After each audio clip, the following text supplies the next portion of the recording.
Okay, Roger, on the hunt for the unexplained, and here we have some when water flows uphill. And what they're doing here, this is by Sci-Fi, and what they're doing, it's called the Leidenfrost effect, and it regards heat. Now, I'm going to let them play this. It's called When Water Flows Uphill, and then I'll comment on it. All right, so here it goes. Now, it's pretty cool. Watch this.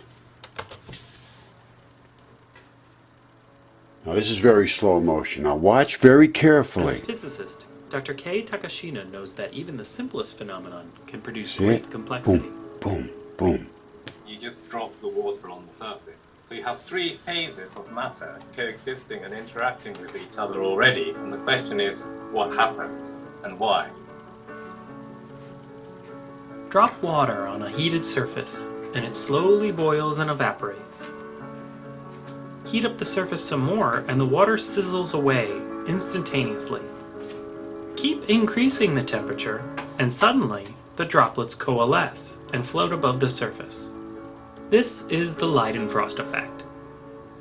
First described in 1756 by a German doctor, Johann Gottlob Leidenfrost, the effect only occurs when a surface reaches a temperature so hot that it creates a thin layer of vapor between itself and the liquid, in effect insulating it and dramatically slowing down any further vaporization.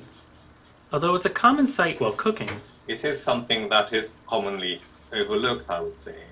Dr. Takashina's own interest in the effect didn't start in the kitchen. A friend of mine emailed me a link to this paper in Physical Review Letters by Heine Linke, entitled Self-Propelled Leidenfrost Droplets. The paper reported a way to move beads of water across a heated surface covered with stair-like ridges. As the droplet encountered a ridge, the flow of vapor beneath it pulled it up and over, even when the surface was on a slight incline. With no moving parts, the process could potentially be used to cool an overheated microchip inside of a computer. and it looked so interesting. I mean, you have to try it, right? So Dr. Takashina and a group of physics undergraduates at the University of Bath got to work building and testing different ridged blocks. All right, I'm going to cut in on this now because it goes on about how they made these little ridges, and then they made some little games of directing the water droplets into a maze and collecting them in the center of the maze, which they it comes down here.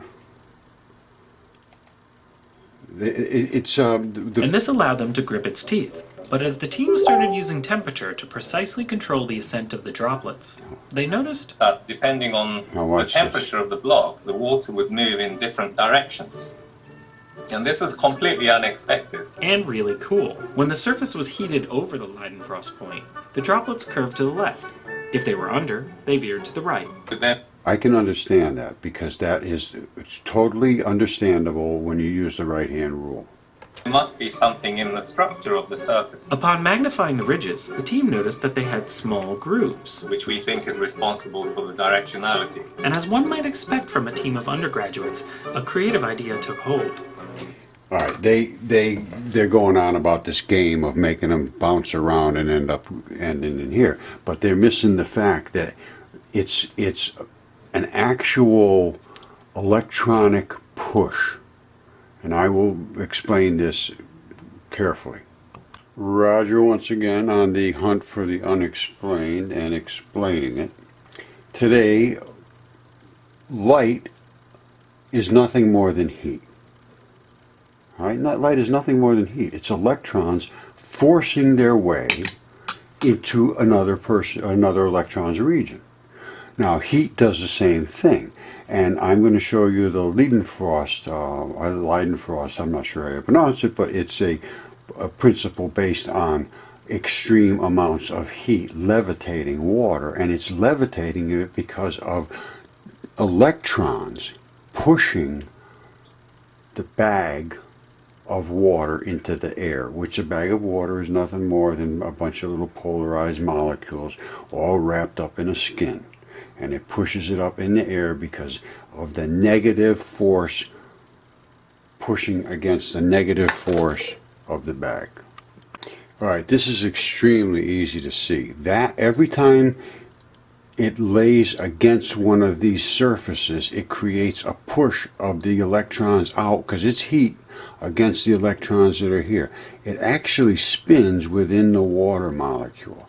So let's watch this and I'll explain it a little better, I hope. All right, first of all, let's watch this because this is a very good, it's very easy to see. That is energy. That's energy. That's not lit up from a flashlight or anything. That is energy forcing its electrons into these electrons, which are forcing back, and it's creating this glow here, and it will glow in the center. It's probably spinning itself as a glow in the center. I'm not exactly sure of why it's glowing in such a circular manner, but let's follow it. All right, here it goes.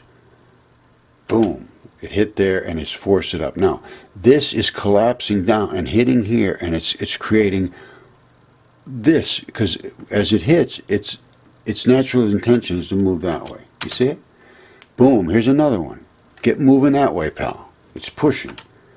Boom, here's another one. Push, push, push. All right, so now it's forcing it up, so it's not really in as much attachment here. It's like falling off of a wall. You see it? Boom. This one will catch and it'll push it forward. See it? Boom, boom, boom. It's like running a tractor right down the line. So this is electronic, and it's not anything to do with anything else. I mean, they're forcing electrons up, and as they force them up, they bump into the water molecule, and that forces it to roll forward. I mean, I can't explain it any better than that, I guess.